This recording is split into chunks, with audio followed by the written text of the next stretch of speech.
Hey guys, welcome to Bar Z. My name's Stan, and welcome to week update number 33. It's been a long time since I put one of these together. Been crazy busy around here between the shop and field work and everything. So I thought I'd put a little update together for you.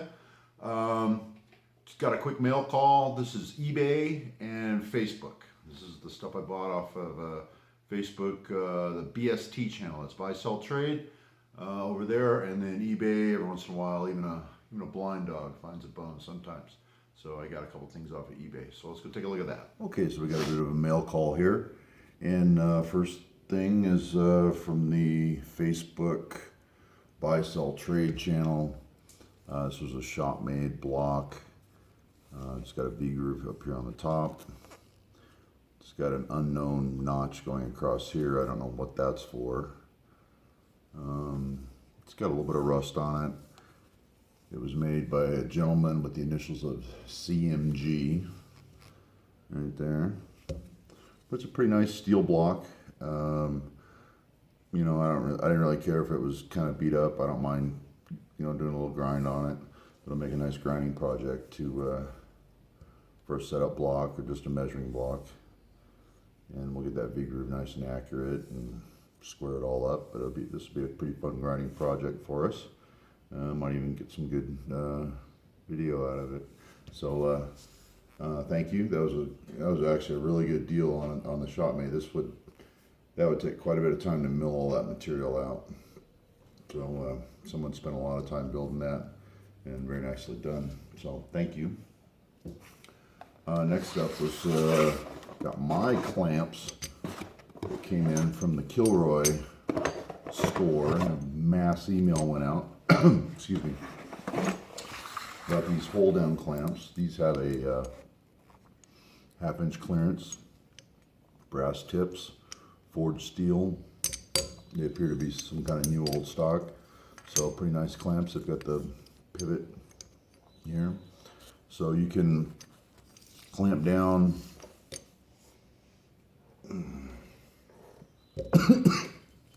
you can clamp down like this with the stud close for a lot of holding power, or you can flip,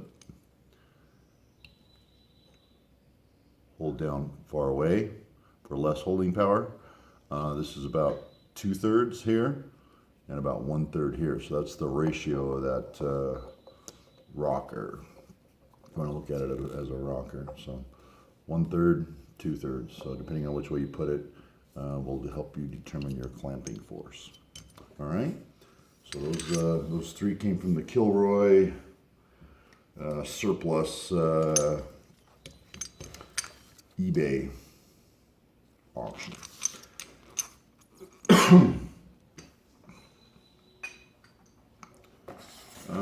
Next up was got a pretty good deal on some gar. I tried these gar end mills, and I got all these. See, I got a couple of, I got 3/2, 3 3/8, 4/2. So 4/2 inch, 3 3/8, and I think this was this is a 5/8. And the only thing that was oddball about these is they got a real heavy radius on them. If you look at it at the end, you see that radius out here. It's real heavy radius, and they're all like that. So these are made for doing some heavy plowing and some heavy cutting, so you don't lose your cutting edge. But I've used the gar brand of cutting tool in the past, and with some success. So who didn't love some carbide? So that was a good buy, and that came from a gentleman named Frank over at on the buy sell trade channel. And Frank, thank you for getting those out to me.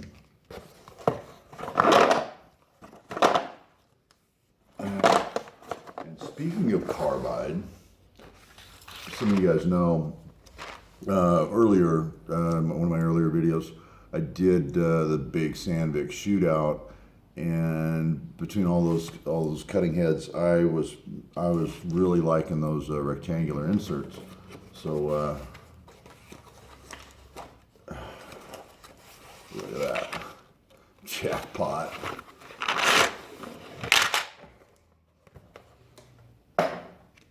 So this is an assortment of those rectangular inserts.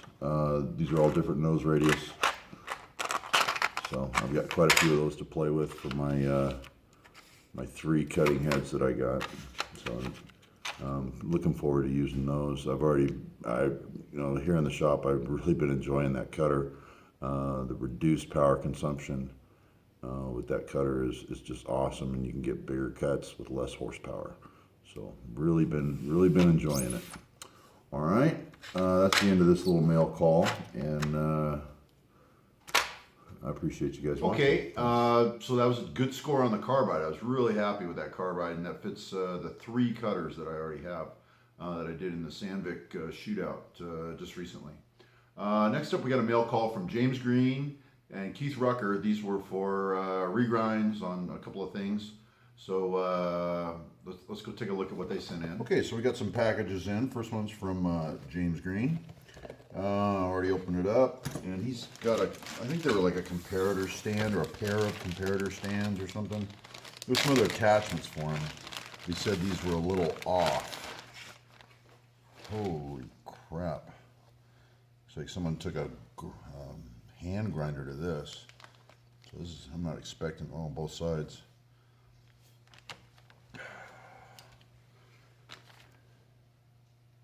That's a Brown and Sharp. You see the B&S logo right there. Try to get it in where you guys can see it. Looks like the B&S logo there. B&S 730. But someone's taking like a surface conditioning disc or something to this, so it's kind of had it. So we're gonna take and dust that off on the surface grinder. Let's see what this other one's all about. This is in much better shape. Oh, this is a Starrett number 665. Much better shape this one is. So, okay. But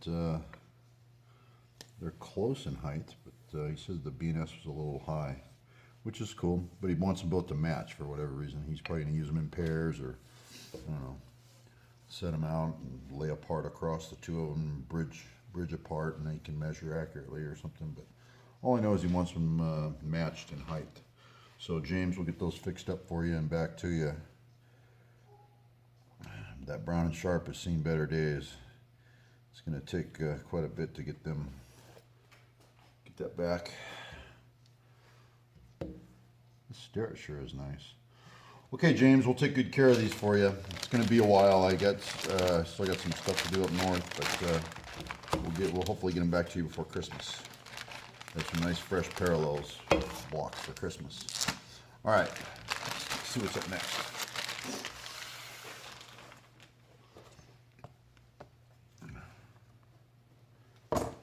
Up next, this comes to us from Randy Richard. Mr. Richard writes, Stan, thank you for helping with the what's in your box punches. Thanks for the summer bash. Thanks for the squares. Boy, do I owe you. Thanks, Randy. Thank you, thank you, thank you. So, Randy sent me, I guess these are collector's coins, is what we're calling them. What's in your box? Toolmaker's collaboration. And this is Punches 2015. So I get to add that to my collection because I did the first round of hardening on some W1, which was a failure, by the way. But we did the first round of punches, so I participated. And I got another one that says Randy Richard in the shop. That's cool. And I got in my collection on my eraser, I've got the Barzy Summer Bash 2015. So my collection grows of little coins. So Randy, thank you for those, and we'll definitely display those proudly.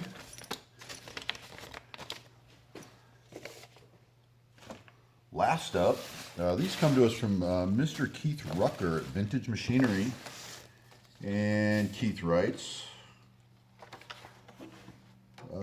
Stan, see what you can do with these squares. I have not even checked them to see if they are truly square. The thickness does not seem to be any nominal size, so feel free to grind any surfaces you care to. Keith Rucker. So I think he sent me some photographs of this via an email.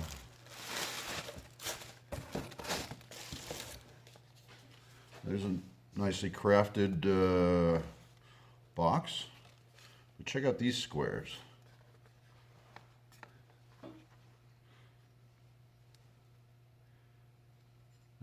Nice big squares. Rusty, yes. Nicely made, absolutely. Love the box. Look at the insert in here. Felt insert. Somebody spent a lot of time making this. So these are quite large. Look how thick they are. But those would be some nice setup squares.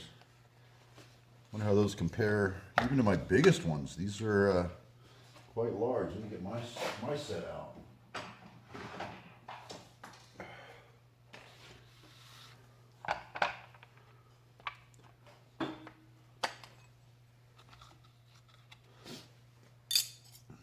Almost the same in size.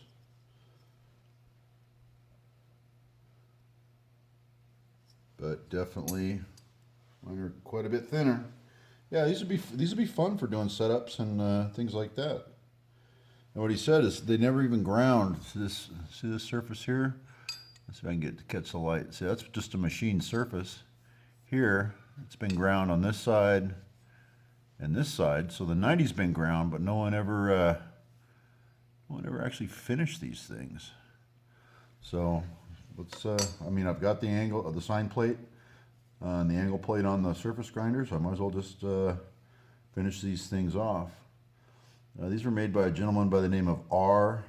Gallant, Gallant. So Mr. Gallant, if you're out there or any of your siblings or children are out there, I'm going to get your squares fixed up and we're going to put them back in service, and Keith's going to put them to a good home. Same thing with the 60-30. There's Mr. Gallant 60-30s. Mine are quite a bit smaller.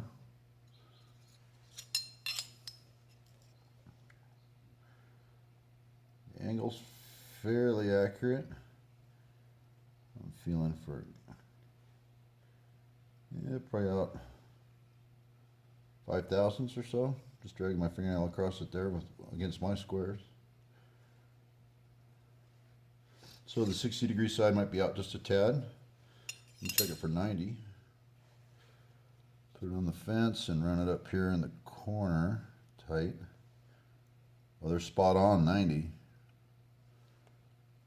It's just the hypotenuse has never been ground, so that's just a machined surface. So, all right, Keith, we'll get these fixed up and back to you.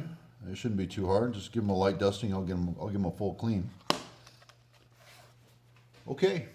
Okay, fellas, I'm going to get to your grinding as quick as I can. I am, with any luck, both of you guys will have your stuff back before Christmas. I'm really going to try, but the shop work's piling up and the field work is busy. All right, fellas, but we'll get you taken care of. Don't worry. Next up was a flea market. They call it a flea market. I call it a swap meet. You guys all seem to call it flea markets. I was up in the Bay Area, had some time on my hands on a Sunday. I visited Tom Lipton on his birthday, and he chose to spend his birthday with me at the flea market. So how fun is that? Flea market with Tom Lipton. I got to see an ox in his natural habitat. Let's go take a look at he and I hanging out after the flea market.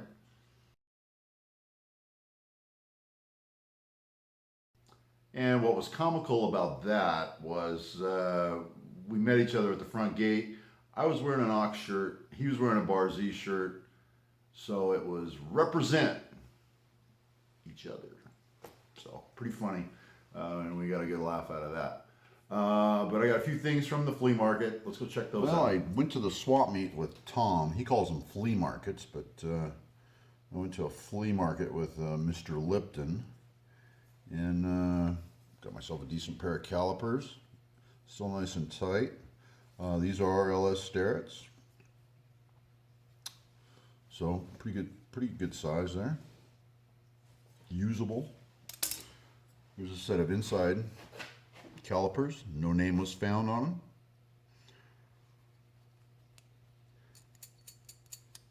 So that was a good flea market find.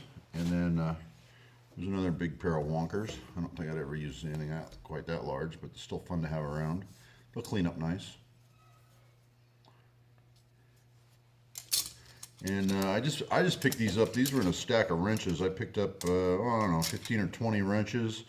And this, and I think the guy told me $15, and I just took it all. So I love those kind of guys. So that was awesome. And went to another gentleman and picked up a sea snake.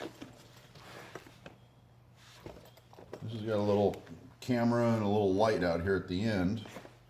It's got a little color LCD for peeking down dark places. So I thought this was pretty neat. Sometimes I do tank work and things like that. You need to see down inside of a tank. Let's fire it up here. Let you look in the display.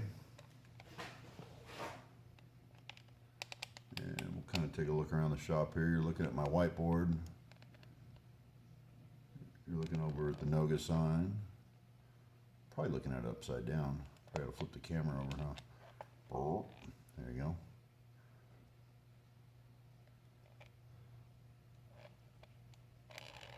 No, I had it upside down. There it is. I'm looking at a reflection of a reflection in a camera of a camera. So it's kind of weird for me to be able to do this.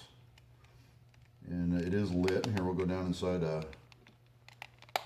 this is deep inside of a box from USPS. Deep within the bowels of the United Parcel Service. Okay, so kind of fun. There's a little LED on the end and the camera. And I think I gave $30 for this. It's got an extension. That's an extension fiber optic there. So a nice little kit. And don't need them that often, but you know what? When you need them, you need them. So pretty cool. So I drug that home with me. And I picked up a few other things, but I already put them to work immediately. I picked up a shear gun, 14 gauge shear gun, and all the wrenches and stuff I bought, I already stuck them in the toolbox. I get tired of the guys losing my good wrenches, so I just bought some used, they were a miscellaneous bunch. It was Bonnie, and Bonnie's a good old brand, and some old protos and stuff, but we put them to work already. All right, so rigid sea snake, pretty cool. So yeah, I got a couple things from there. The shear gun was kind of comical. I spotted a Ket 14 gauge hand, or not a hand shear, but an electric handheld shear, powered, plug into the wall, not a battery one. So I went over and I asked the guy, hey, does this work? Can you prove it works, as most people will do? He goes, sure, bring it over. So I go to the back of this van, and he starts this old McCullough, must have had a 30-pound flywheel on it, and it after pulling on it like 3 or 4 times, it finally started this bop, bop, bop, bop, bop, bop, bop, bop, bop, bop, bop, bop, bop. So this thing's out of the back of this guy's van. This thing's just pouring smoke out of the back of the van.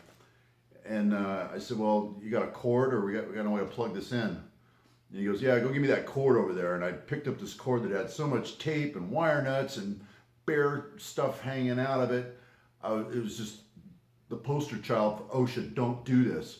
So I hand the guy the cord. I turned my head while he plugged it in. I was waiting for the extension cord to just literally explode when he plugged it in. The whole time this old generator is just pouring smoke out of the back of this van. And this is all just to test a shear gun. So I finally get the thing plugged in, hold it up to my ear so I can hear it over the generator that's running full tilt. And I look over at Tom, and he's just pissing himself laughing. I'm going to the guy, kill it, kill it. I mean, my eyes are watering from this thing. But what a funny funny scenario that was. So anyways, Tom, had a great time at the flea market with you. Be happy to attend with you anytime. Last up, let's go take a look at some work holding and fixturing I did around the shop here. Emergency collets are not just for lathe work. So let's take a look at what you can do with an emergency collet for holding work. Here's a tip of the day. Emergency collets just aren't for lathe work.